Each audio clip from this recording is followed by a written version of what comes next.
Podcast 6, Shaping the Boundaries of Possibility.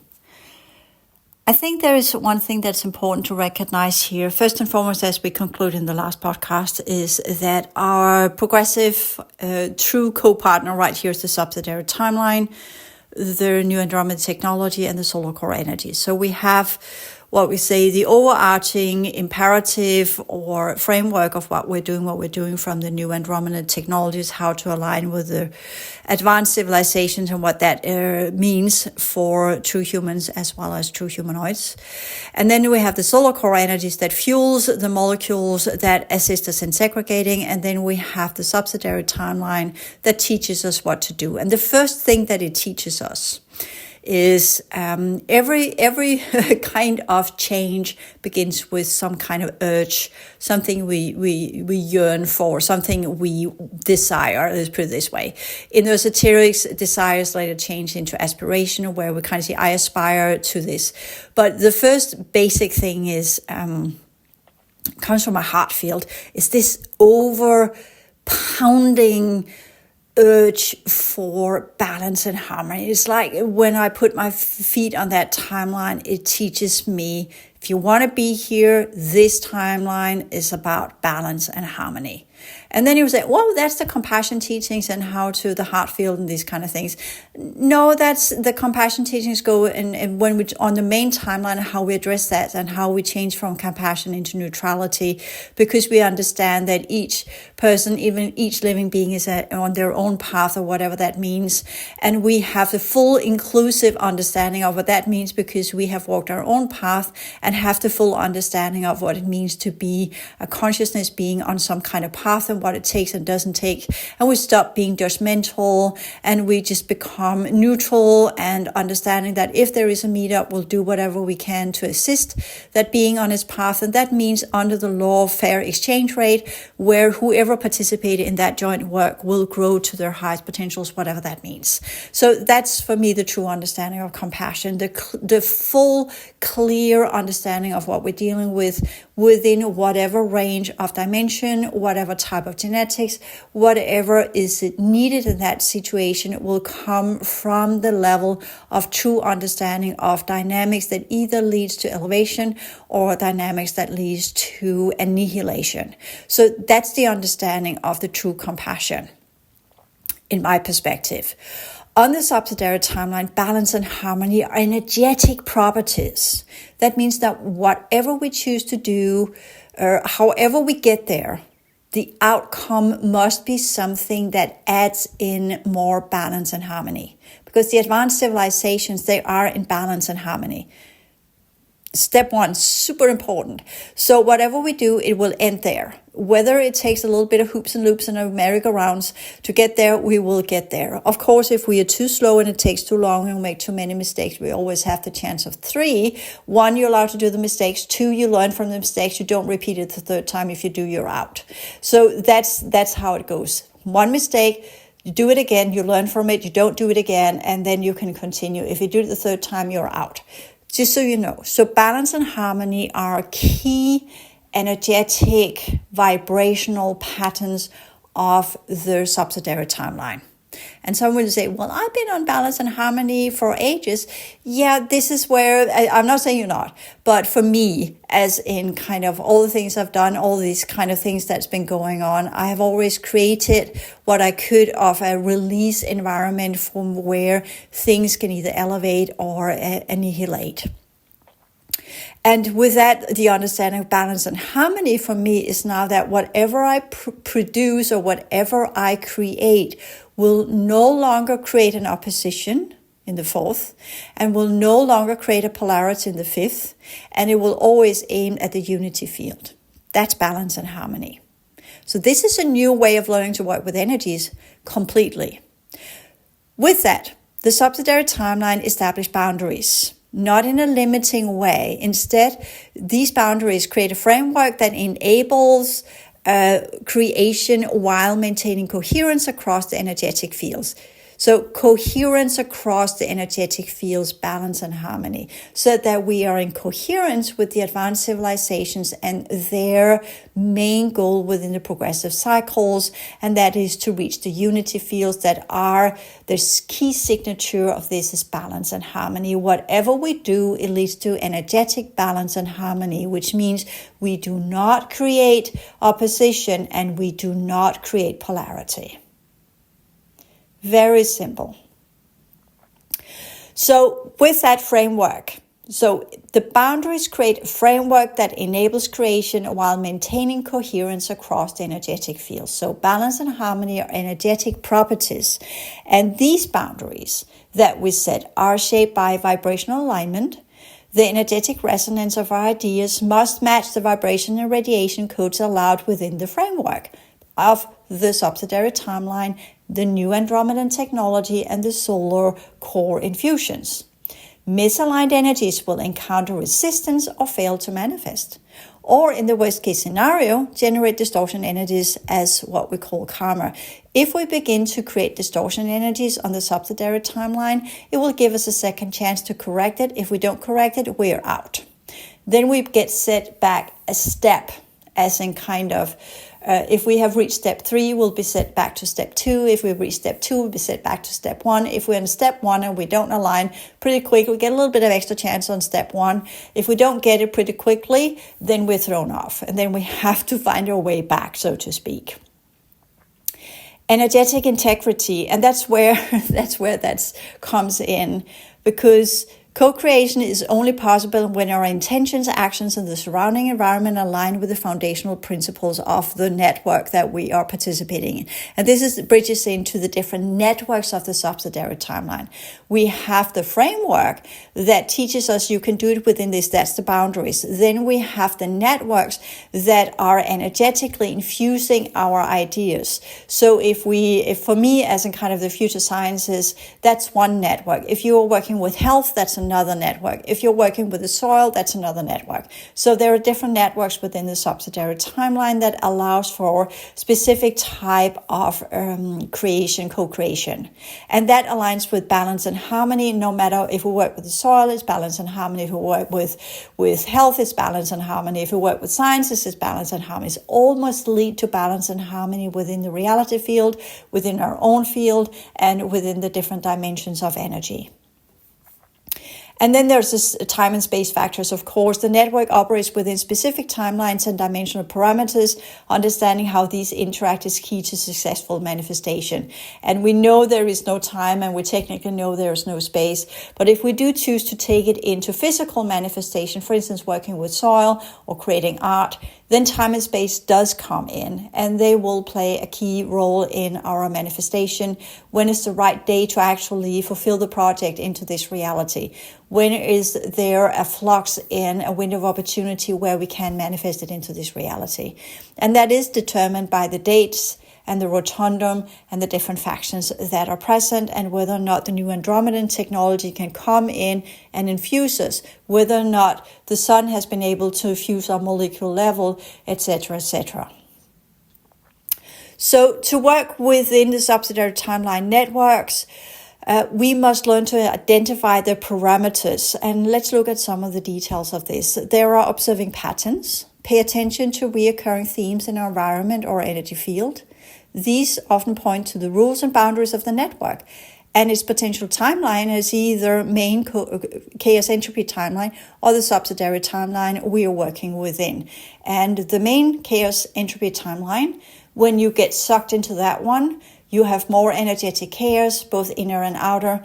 Inner as in kind of all sorts of things you don't want to be connected to, lack of energy, eventually going into this feeling of deteriorating, incoherent brain neural network patterns, making it difficult to make decisions, make you drop things, all sorts of things that are signs of entropy and chaos.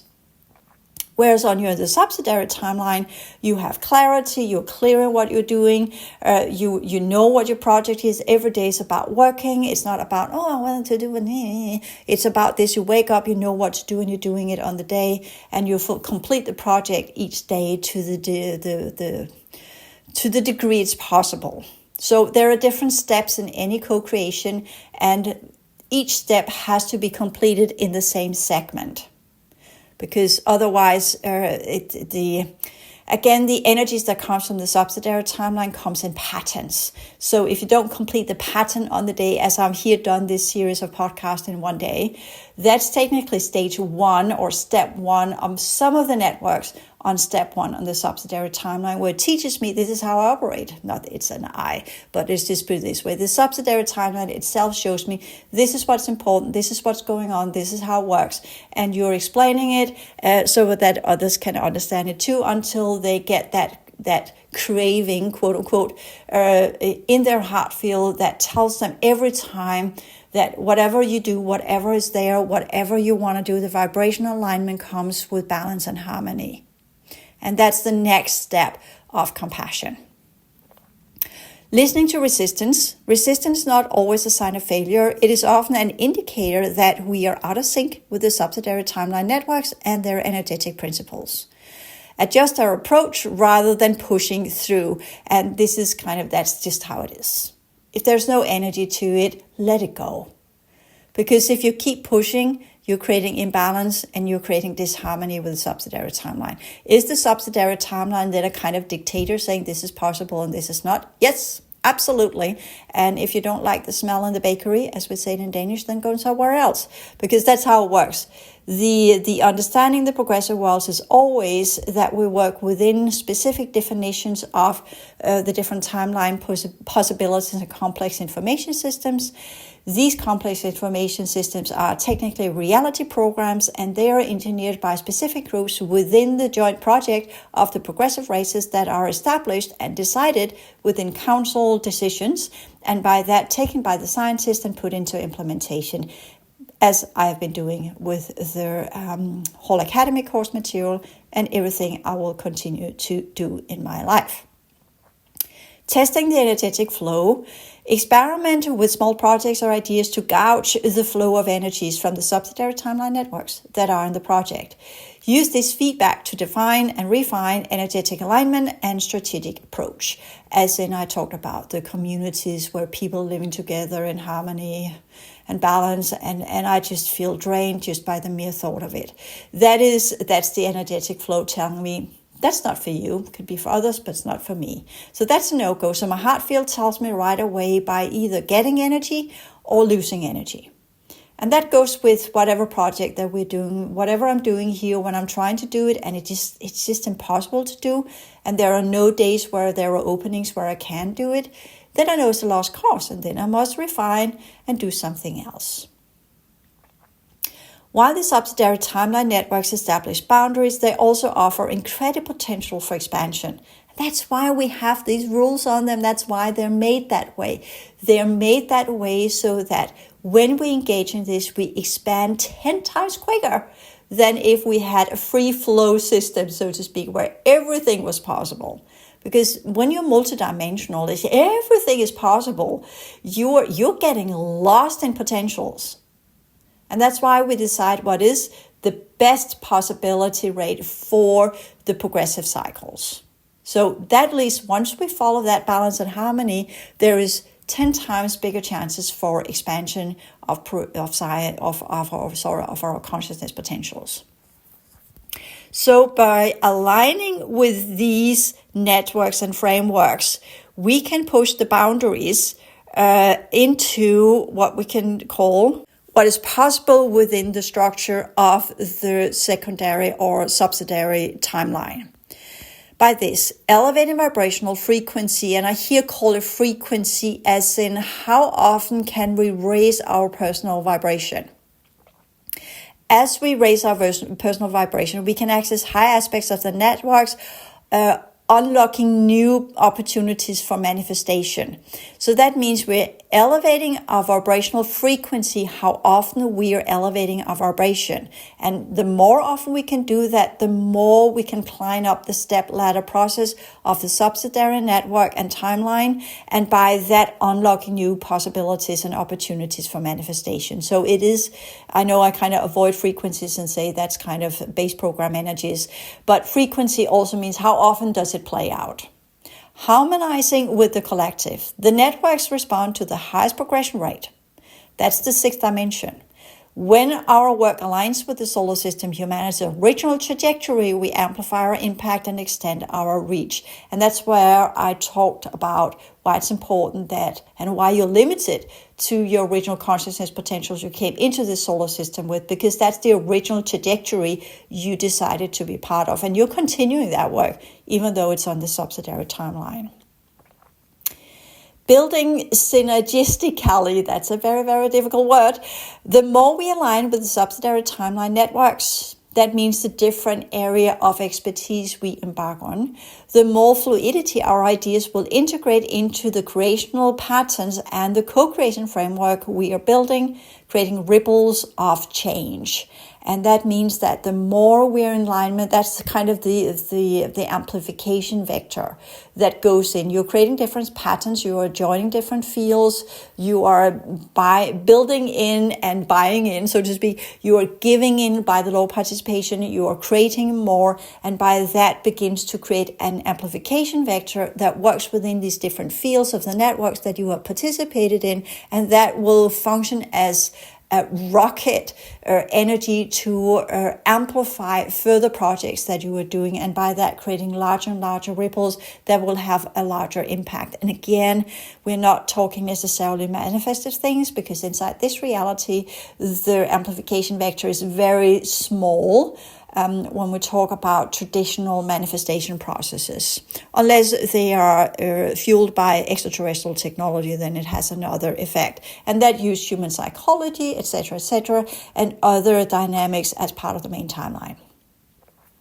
So please remember, the subsidiary networks are not limitations, they are tools for conscious creation. By learning to identify their boundaries and align with their principles, we gain the ability to work in harmony with the energetic framework that define our reality. This alignment isn't just about manifesting our ideas, it's about contributing to a larger tapestry of evolution and expansion. And then there are some do-it-yourself exercises that you can do, and then we are entering into page 12. On page 12, we begin working with assessing and aligning energies. Our ability to manifest ideas depends on understanding the energetic composition of the subsidiary timeline networks, our core abilities, and the dynamics of the highest good of the many. And here I mean understand the energetic composition of the subsidiary timeline networks.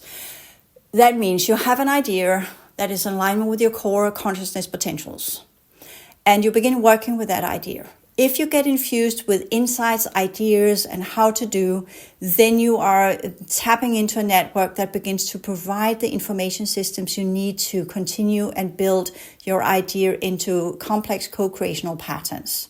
If you're not getting anything, it's a dead end. So this is where we need to understand the different networks that are part of the subsidiary timeline. I have only mentioned 3 of them, but of which I know: art, food, or working with the soil. They're 2 different things, but working with the soil should lead to some kind of production of food. So that's just how it goes within our little local community, be it our own home or be it in a smaller community or whatever it is. Working with the landscape because we want to change it into something else, that's not our doing, that's something else. And then, what did I say? Art, food, and then science. These are the networks I know of that is in alignment with my core capacity. I know there are health, which I could tap into, but it's not, the alignment is not full. It's kind of 10% alignment. And with that, I would create more distortion, actually create balance and harmony. Whereas if I go with science, I have a 90% alignment with that network. So that gives me a higher degree of balance and harmony. When I work with the soil, that's 50% creating food, but it could be necessary. It could, once I'm done with the sciences, then perhaps because the knowledge I have there might make the percentage of alignment higher with the food production network, working with my garden or whatever it is. And then art is kind of where all of the other things have been exhausted. Then that one It's kind of my retirement program, let's put it that way. So I know there are different networks where I have a different percentage of alignment with the energies of the network. And we know that, and when you ask the question, how high is the percentage of alignment with this network, it will tell you on its own. If you know how to listen to information, it will tell you right away, 60%. Okay, then you make an assessment if that is a good idea to align with that network. But it all comes down to knowing our core abilities. If you don't know what your core abilities is, you can't make this assessment. So that's the important part of self-recognition, of an understanding of what you are consciously and what you were when you came into this reality, and what was your part of the original Pillar Project or the original solar system dynamics before the Pillar Project. Anyways, it's time to address these techniques for assessing the subsidiary timeline networks and how to determine whether they support or hinder our work. And I just gave the overarching understanding there. It doesn't need to be explained in all these details, but we do it anyways for the sake of building out the network of it. We must learn to identify and generate the needed energy patterns and align with the progressive energies present in the future reality network.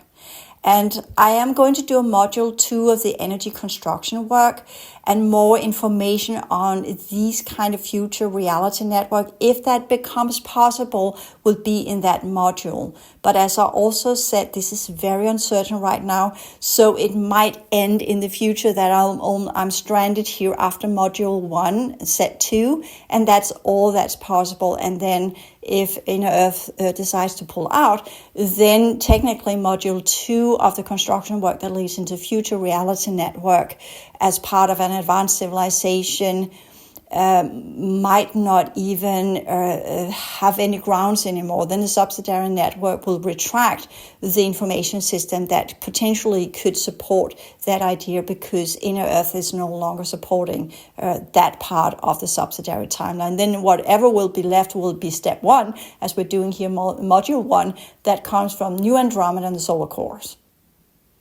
core energies. So that's important to understand. So if I do a module 2, that's because Inner Earth decides to do the externalization. Just to bear that in mind, because that's more advanced sciences. But I'm putting it in there because right now the trajectory appears that that's a possibility. So we're putting it in as a possibility. But if you're doing this 3 years down the line or something, and there's no module 2, then you know it's because that Inner Earth retracted and they decided not to do the externalization. And by that, there will be no future human civilization here of the progressive lineages. They will all have been pulled out. The rest of us that are there will work to get to the safe zone and get out of this system. And there will be no future for any progressive dynamics inside this solar system as it is right now. That will continue somewhere else where we are not using text material and podcast and video material to explain these dynamics. It will be given telepathically for those of us who are on this future civilization timeline possibility trajectory outside the solar system. Just so you know, but I'm putting it in there because that's how it looks right now. Our ability to manifest ideas is not just about inspiration or effort.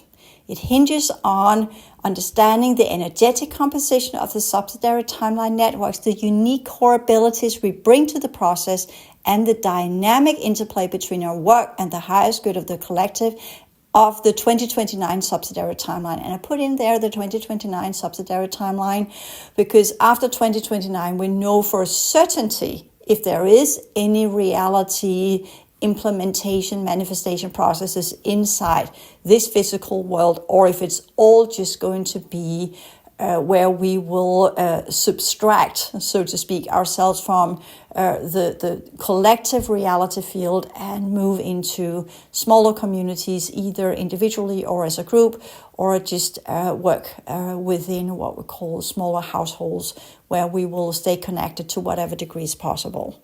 Whatever that means, I'm just putting in 2029, we know what we're dealing with.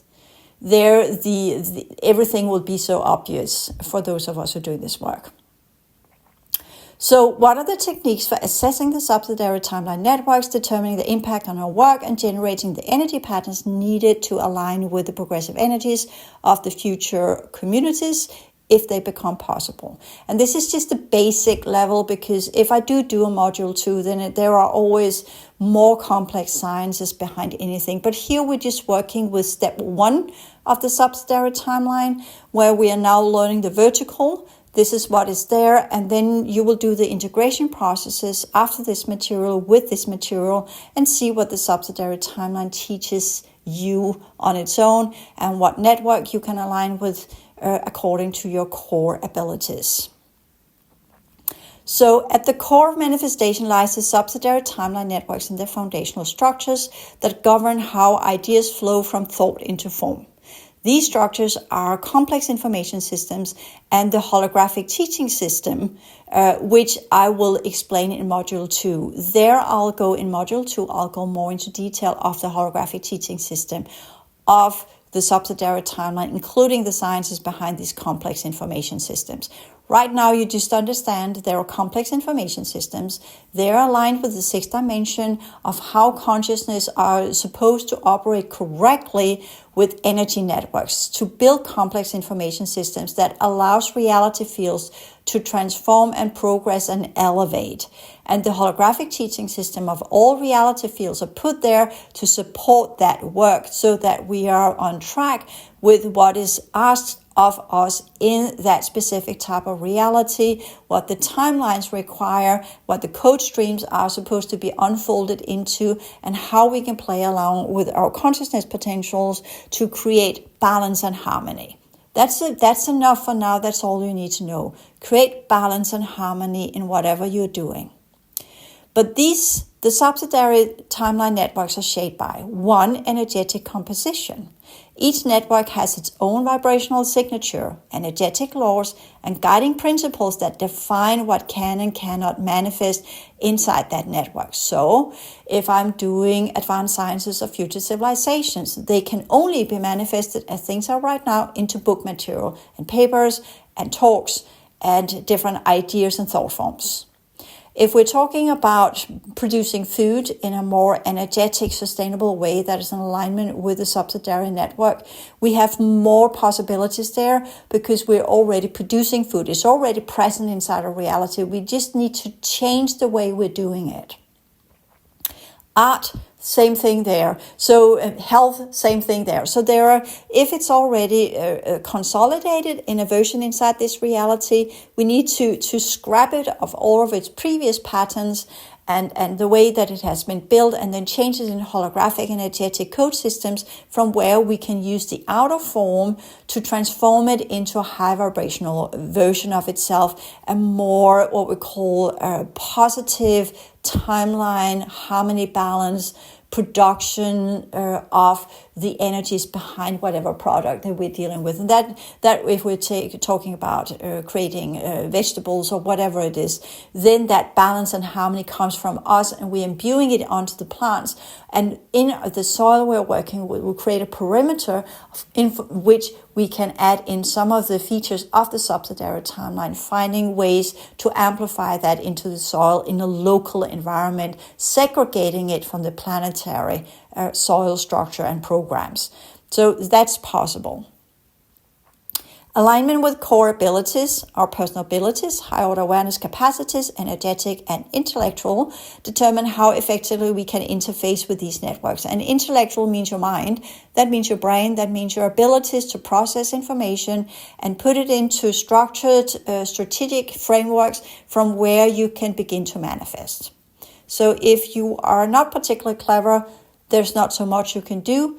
If you are, that's why I say this is for scientists. When we enter into the 5th cycle, that is for people who have the ability to work scientifically. When we're in the 4th cycle, it's all about compassion, and there most of the intellectuals have had issues. But when we get into the 5th cycle, most of the very compassionate, emotionally advanced, emotionally intelligent people will have issues within the science projects. So you kind of see there are different groups that have what we could say specific privileges within the different cycles. But if we are to go with the perfect fifth cycle human being, that person has completed the fourth cycle to A++++ and has a fully activated heart field, full understanding and compassion, and are able to always work within the rule set of the principles, the rules, as well as balance and harmony, and by that fully understand how sciences are to apply to reality for the highest good of the many and not for the individual personal greed programs. And that goes with purpose and collective good. Co-creation will not be successful unless it aligns not only with our original high order awareness, but also with the broader evolutionary trajectory of the subsidiary timeline networks.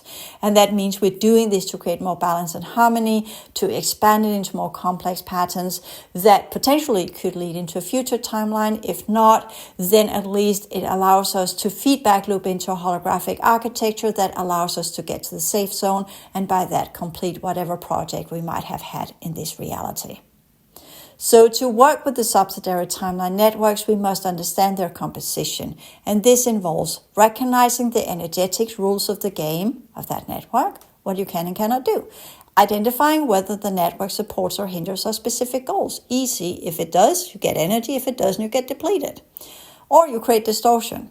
Tapping into our core abilities to bridge gaps between intention and co-creation. And this is super important because otherwise we'll just get misaligned. And we can say that the more the balance and harmony dissipates and the more distortion and chaos you get around you, that's the signifier. You're off track. So from there are assessing the network's beginner, and there are some exercises you can do there. And it's deliberately that I would prefer that I only do 6 podcasts here, technically 7. So after the exercises on page 17, you will see there are some responsibilities of co-creation. And these are important to take into considerations as well. Co-creation or energy construction work is not just about personal gain. It is a profound responsibility. The way we approach energy work has ripple effects far beyond our immediate goals. So as the last piece to contemplate upon and write down answers to will be 1, the role of intention in co-creation, 2, sustainability in energy work, 3, contribution to collective evolution, 4, energetic feedback and adaptation, 5, the power of intent, 6, sustainability in energy work, 7, your contribution to the collective field within the timeline, and 8, adapting to feedback from the networks, and 9, final reflection.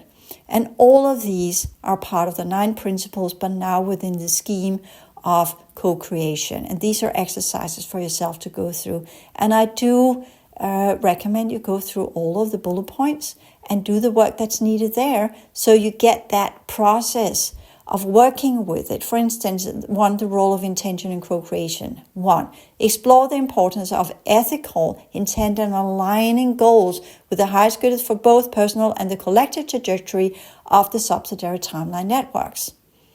You work with that, and then you feel that how your ideas create more balance and harmony within you. Then you are on track.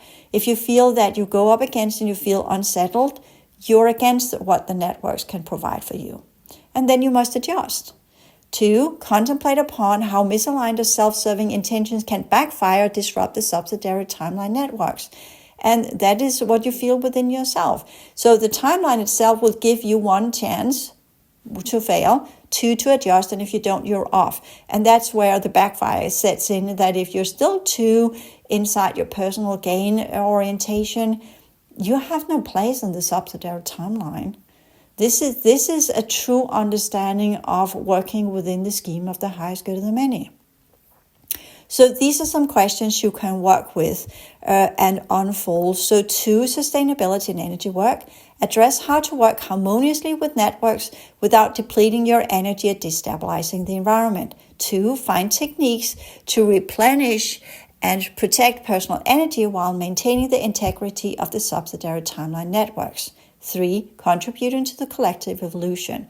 1, contemplate upon how individual projects impact the subsidiary timeline. 2, generate and write down examples of how personal growth and achievements ripple outward, creating a larger positive impact. 4, energetic feedback and adaptation. Find ways to remain attuned to the feedback from the subsidiary timeline networks and adjust your approach as necessary. 2. Remember the importance of the adaptability and growth in response to energetic shifts and feedback signals from the subsidiary timeline networks. 5. The power of intent. Every energetic action starts with intention, but the quality of the intent matters. If your goal aligns with the highest good, it harmonizes with the subsidiary timeline networks and creates constructive outcomes. If your intention is misaligned, driven by ego, fear, or self-interest, it can create dissonance not only in your life, but within the subsidiary timeline networks. Practical tip: before starting any energy work, ask yourself, how does this serve the highest good of the many and myself? So, highest good for the many, for myself and others. 6. Sustainability in energy work. Energy is not an infinite resource. It requires balance. So, 1. Find ways to maintain your personal energy reserves through grounding techniques and periodic energy resets. And that's what I say: if it doesn't work, clear out your energy system and begin all over. Find ways to work sustainably with the network, contributing without overextending yourself or disrupting its natural flow. 7. Your contribution to the collective field within the timeline. Every project you achieve becomes a part of the subsidiary timeline energetic fields. Contemplate upon how individual growth feeds into the subsidiary timeline. Contemplate upon why it is important to think of your work as part of a larger tapestry of progress. Think about how a small shift in personal energy can catalyze broader changes. 8. Adaptation to feedback from the networks. That's correct use of energy. Energetic work isn't static, it's dynamic. The subsidiary timeline networks will give you feedback, often subtle, or whether your actions are aligned or need adjustment.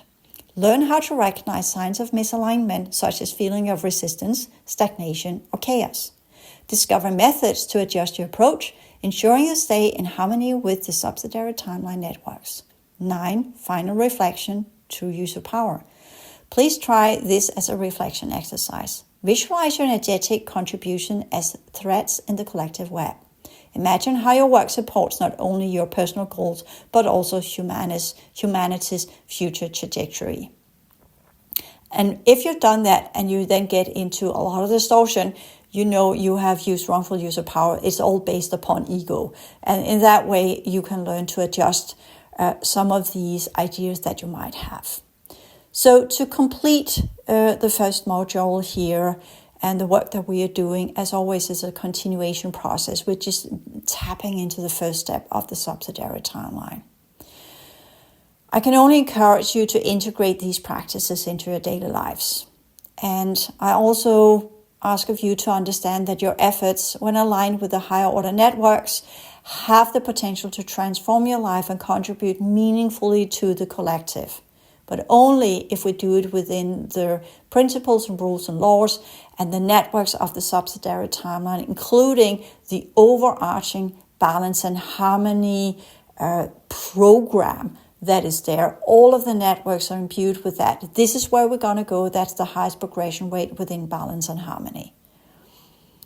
I also want to remind you that this is not just about manifesting, it's about becoming co-creators of a progressive future on the subsidiary timeline, whether or not it leads to future communities or not. That's not the quest here. The quest here is to learn to work with energies within the scheme of balance and harmony. And there will be two outcomes: either a future possibility of humanity within the solar system, whatever that means, or to go into the safe zones where we will complete our cycles here and move beyond, or not move at all, but either way is just as fruitful for whatever's been going on here, because we are in the completion cycles. This is where we either elevate and move beyond, or we go into the non-existing capacities that consciousness also has the potential of.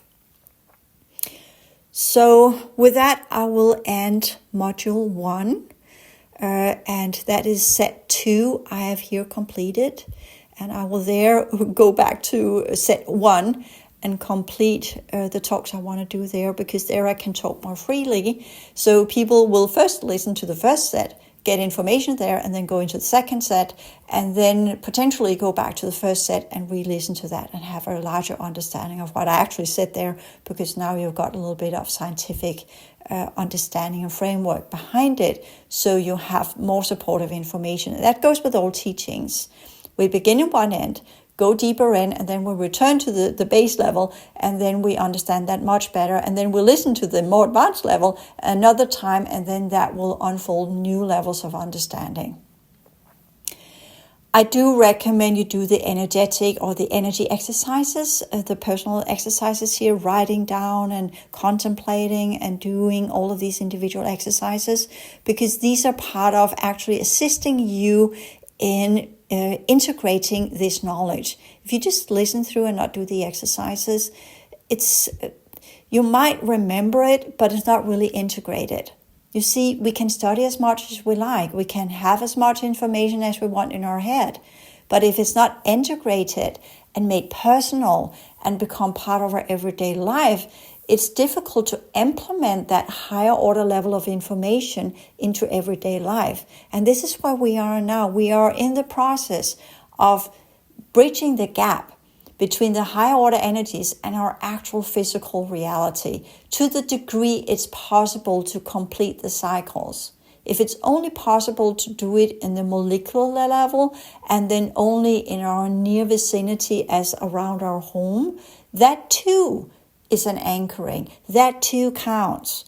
If the reality itself invites for further exploration and expansion, and we succeed in that, and others become part of that as part of a community, then that will take it into what we could say a trajectory of expanding it into a broader ring of progression dynamic. If reality itself responds and begins to change, then we go into ring 3, or technically pillar 3, which aligns with some of the ideas of the future advanced civilizations. And that in itself will be humongously progressive, to put it that way. But just so you understand, any reality has its boundaries energetically of what's possible and what's not. And right now, we are in the 1-7 pillar where it comes to the individual work. It's all about the largest success is within what's in our reach of our own body and what we are capable of. And then if we do expand it into our home and perhaps into the soil around our property or the home where we're residing or the place where we're residing and have an impact there, then we have nailed the laws of the cycles and we have completed the work here. It's not required that we go into ring 2 and 3. Only ring 1, as in the pillar project, 1-7 pillar project, is required to transform that entirely and move beyond and out of this solar system as part of the completion cycles. So if we achieve that, we have technically succeeded on an individual level.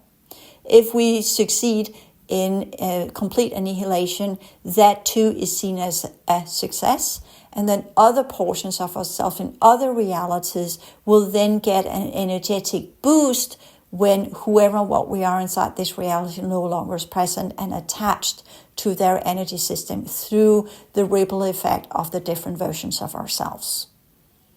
Either way, what we're doing here will have some kind of impact. If not here, then somewhere else, another version of us will get a boost and continue whatever that means. Not that we will merge with that other version. We won't become aligned because we're so dissimilar, but we will not hold that other level of ourselves back anymore. And then they can continue their journey as it was rightfully done or determined so from the moment that we decided to divide ourselves into the restoration program and this solar system and everything that's here. So with that, I will end set 2, and thank you for listening in, and potentially there will be a module 2. And if not, well, then this suffices for the work on an individual level and whatever you need to do. And the facilitator material is and has already been made as a course material. I will run the test group first and foremost in April, May, and June of 2025. And right here, doing this work on December 21st, 2024. That's out now as a possibility people can join.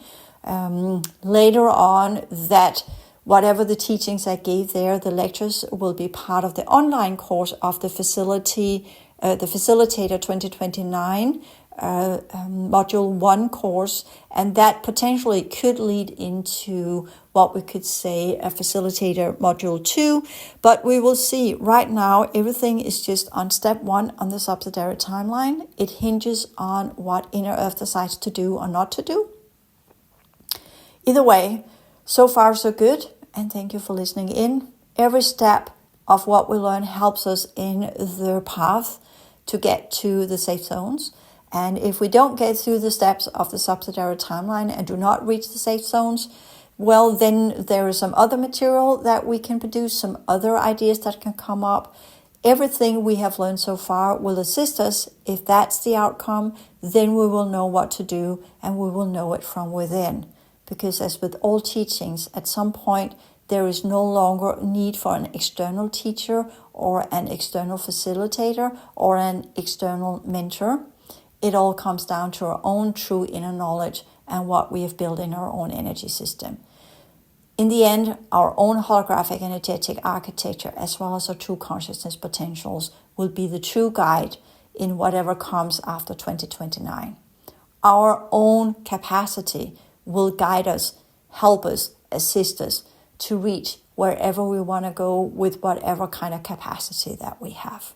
And that has always been the goal. The goal is sovereignty, and that means no need for any external resources or sources of information to assist you in where you're going. At that point, we know exactly what we're dealing with, and we're able to investigate all of the complex information systems of reality, and by that choose the correct network to guide us to where we need to go to complete whatever we are inside the solar system. Until next time, and until other material, take care, be well, do the best you can. Nobody is asking anything else of us. Thank you.